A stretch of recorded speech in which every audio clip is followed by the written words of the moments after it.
Hej,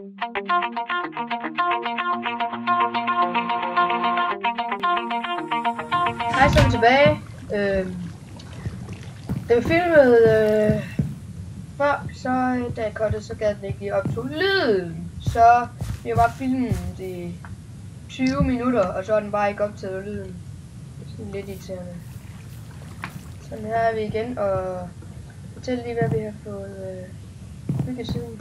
Vi har fået lavet vejen hernede af. Og så vil vi sætte træerne herude. Og så skal vi også lige have lavet noget andet hernede imens. I gang med det? Michael? Jeg bare stod lige så stille og ventede. Jeg ventede indtil du spurgte mig. Eller vi kan jo lige godt gøre den her. Nej, det ved jeg ikke. Hey, vi kan jo egentlig også lave vores egen nederportal. Det tror jeg bare ikke virker. Men nej, vi har ikke noget flint. Jeg ved ikke, om man kan købe det. Tror jeg ikke. Jeg kan lige få et tjek.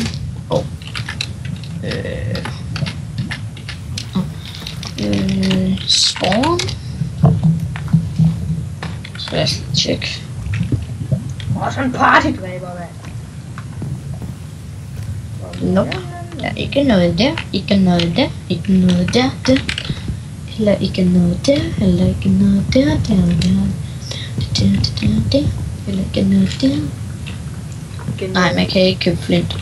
Jo, det kan man faktisk godt. Man kan godt købe flinteblokke. Men hold kæft, det koster meget. Grus? Altså, gravel, ja. Ja. De koster 150.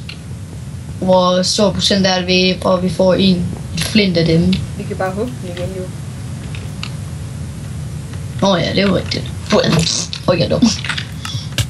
Oj. Njam. No. Hey. Boom. Sådan der. Sådan der. Vi har fået et big træ igen. Nej. Ej, det er big. Fu. Åh, nej. Oh no.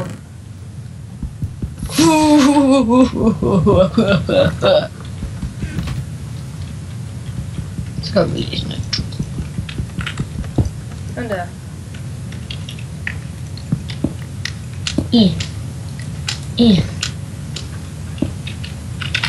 Kom så, we hook it. Hook. Jeg kan se det herfra.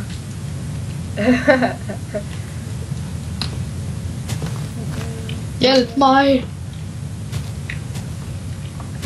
Jeg er gået oven på træet. Hallo. Oh my fucking god. Jeg tror det er en af de største træer jeg nogensinde har set. Fuck, det store. Virker det bare det er 25 træer i et træ. Virker det bare sådan en blokke så hen af. Fuck, hvor mange sapling til det her. Jeg har allerede 3. Jeg er 2, men jeg er 1. Jamen! Pis også.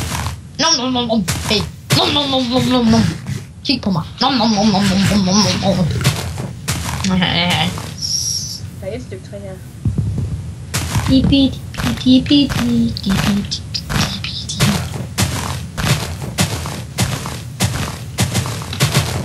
Men jeg ved ikke om det var med i det der, hvor vi sagde, at den skulle komme i beskrivelsen dernede.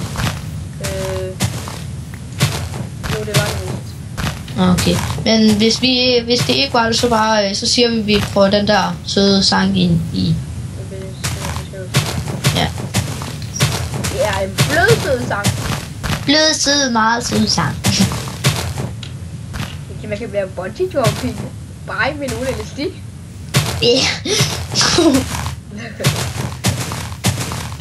Det betyder bare hobbydøden. Ja. På godt hobbydøden. Bungee jumping, det er lige med hobbydøden. Er det ikke sjovt? Nej!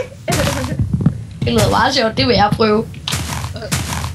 Det vil jeg prøve. Hvor gør en tredje? Det har min far prøvet. Jeg savner ham. Det er min far. What the fuck? Hvad er det nummer? Ej, nummer. Sådan der, tag det 3. Yay, æble til! Men jeg kan ikke æde det. Må jeg ikke spise det? Jeg er faktisk meget sulten. Yeah. Det er ikke for at se her. Smasker dig op i hovedet. Jeg spiser dit smask. Jeg spiser dit smask.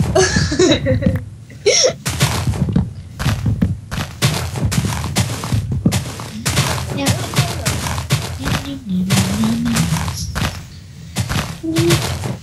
Åh! Nim.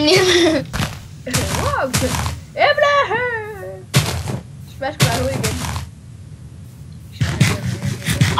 Man spiser smask. Jeg har 7 saplings. Hvor mange har du? 43. Godt så. Nej, jeg har 6. Jeg byder end dig. Nej, 3 har du. 0. Ja. Men jeg sidder bedre end dig. Jeg har 25.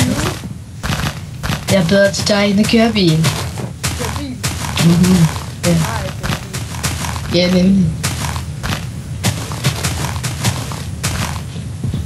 Og hvis du siger det. Det er fuck, så vokser der et nyt træ! Nej! Og jeg spawnede i det. Nej! Og det skulle da også. Du begynder at blive lidt levende. Ja. Oh my god, så vokser der bare endnu et nyt fucking vildt træ.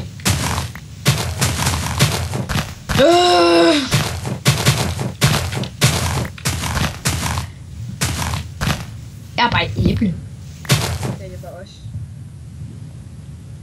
Achiv! Nej! Du fik et ævne ud af det.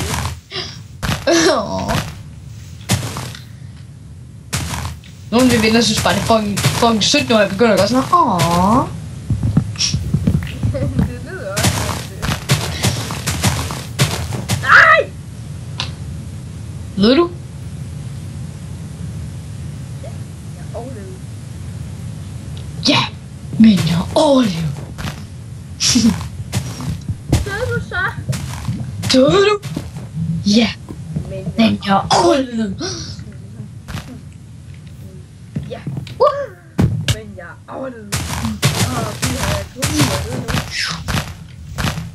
Man kan ikke bare sådan, døde du foran en, der står foran en? Eller jo, det kan man godt, hvis man er virkelig. Døde du? Ja.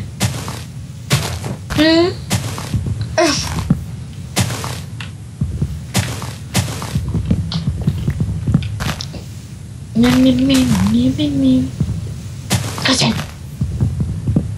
Christian? Okay. Michael! Man føler ikke med Harry Potter.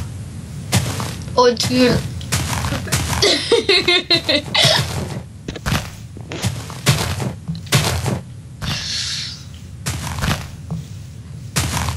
Sådan der. Michael!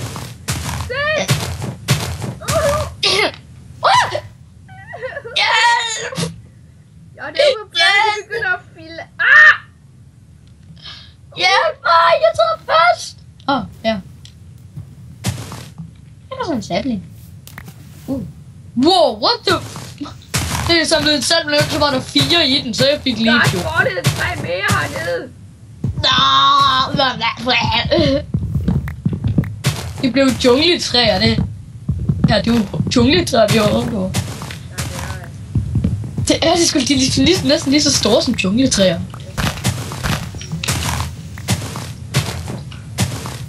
Mega. Nej, vi var kæmpe igen. Fuck, du er dum, Christian. fucking bollede træer, der er her, seriøst.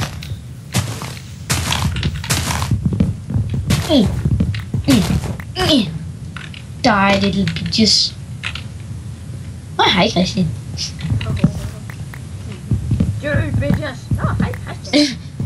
Shit!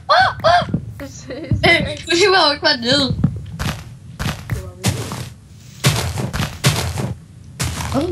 Hvorfor bliver de her blade ved med at vokse? Eller blive her? Er der 3 stykker nærmere? Ja. Hvor er du? Jeg er nok sen. Ah. Du er dejlig at få de fucking bollede træer væk. Jesus. Jesus, stop med at bolle alle træer, så de bliver fucking store. Ligesom din pik bliver, når du ser et træ. Så stop med det, please. Så vil du gerne vil gøre det på mig. Det er fint. Okay. Endelig var de træer væk. Kæft, det tog også lang tid. Så har du lavet endnu en etage. Okay. Og du er faktisk meget dum etage, på grund af, at nu kan man ikke komme videre op. What the? Det er hugget. What? Det er hugget. What the? Ja, jeg huggede skillet, så kom det tilbage. Sådan. Bedre. Du skal gøre sådan her. Gå nu væk. Der fu. Jo, nok. Okay. Der fu. Christian han dør bare.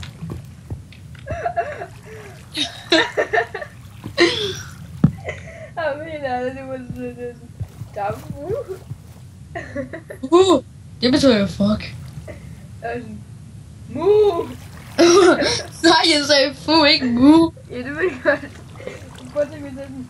Mu. Mu.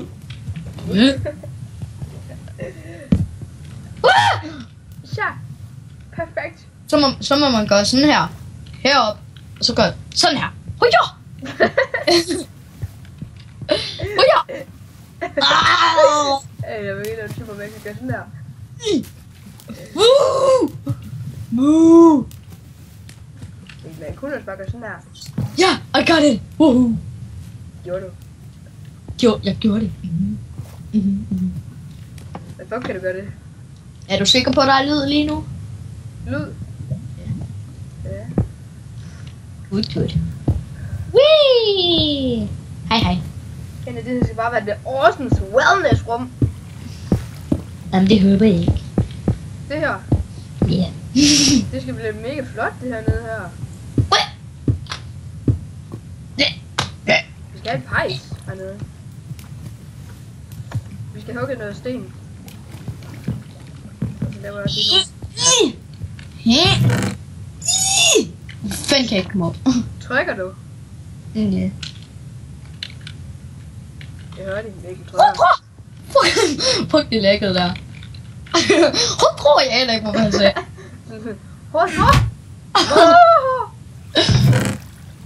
Jeg fjerner det der skidt. Men det er faktisk svært at komme op. Eller vi skal begge to sten nu. Okay. Vi kan lige på det komme op og se. Ui. Michael! Jeg er på vej. Du spørger ikke med Harry Potter, vel? For jeg elsker ham. På 6 måneder. Vi kan prøve at se her. Ja. Når vi skal sidde her. Når vi skal sidde og spise aften, så er der juleaften her, ikke også? Jeg har aftensmad. Her. Ja. Fuck.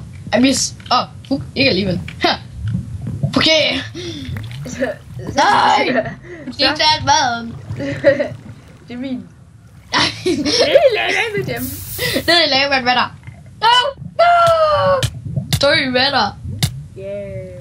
Det er varmt. Det ved jeg. Du nok også i jorden. Eller så vil jeg sidde her. Melon. Eller melon, Mikkel. Nej! Michael, vi skal hugge sten. Nej, okay. Lav lige en ekstra diamond pickaxe. Ja. Det er altid lige vores nye wilderness-rum. Der skal vi nemlig have en ovn. Okay, vi skal lige have... Så skal vi lige have med sticks, hvor vi har en hel stik almindelig træ. Var det alt det, du huggede? Okay. Så laver vi lige den, man pickaxe. Never! Ej, kom nu. Hugge sten nu. For vi skal hugge sten nu. Jeg har bare min diamond pickaxe. Jeg har bare min egen diamond pickaxe. Oh no, giv mig noget sten. Give me some stone, give me some stone. Foran. Give me some stone! Oh my god! Hvor meget har du fået? 7. Jeg har 27. Fuck. 29. 31. Stop it! Ah. 33. 35.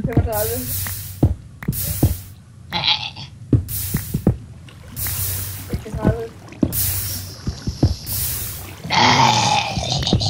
37. Hold så kæft. 38. Hold da, der tvede mig. Til faktisk som det i lavaen. Sikker? Ja, jeg kan jo ikke gøre noget her. Okay, er du klar? Jeg skal lige... Vent lige. Hey, så er vi i gang. Nej. Og vi lige får hugget noget masse sten. Så...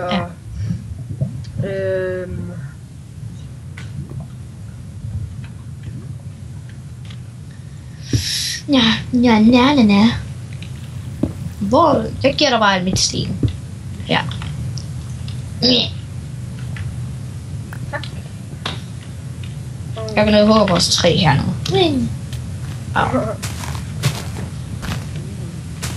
Nu tror jeg faktisk godt se, at der er noget... Nu tror jeg faktisk godt, hvis man er oppe i vores farm, så tror jeg godt, man kan se, at der er noget hemmeligt hernede. Meget underligt. Sådan, så tænker de bare sådan, what the fuck? Det er jo ikke heldigt, det der. What the fuck sker der for mig? Altså, jeg får min... Undskyld, jeg er så handicappet. Ikke godt, hvor stort skal det der rum lige være? Eller sted være, jeg aner ikke. Det er ikke engang særlig stort, synes jeg. Hvad kalder du så det her? Hvor jeg står på lige nu?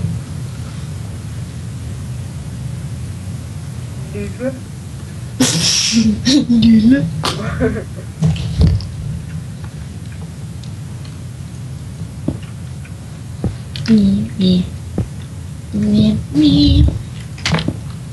Ja, du er i træer.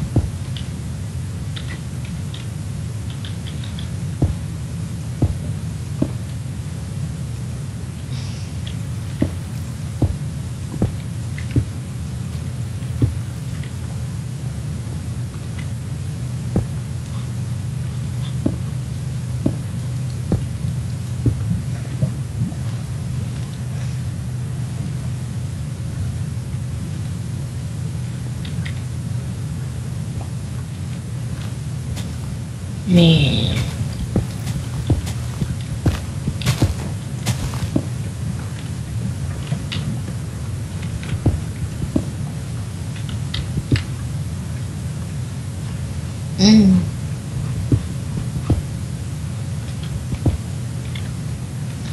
jeg kommer, Christian!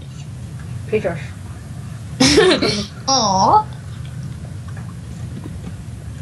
Hvad skal der være her, tænker jeg bare lige. Dig. Hvad fanden er det? Hvad skal der være der? Skal der være 3 der? Nå, glas. Hvad sagde du ikke bare det? Hvor har du fået glas fra? På kisten. Nå, derfra. Bom. Du har ikke nogen penge, har du? Nej. Vi kan gå i MA Join og så skaffe nogle penge. Der er Wither i spawn. Wither i spawn. Eller...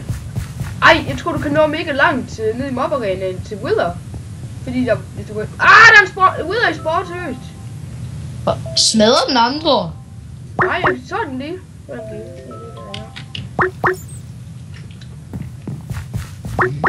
Oh my Kommer god. nu. Jeg tror også, vi skal til at stoppe nu. Nå. Vi ses.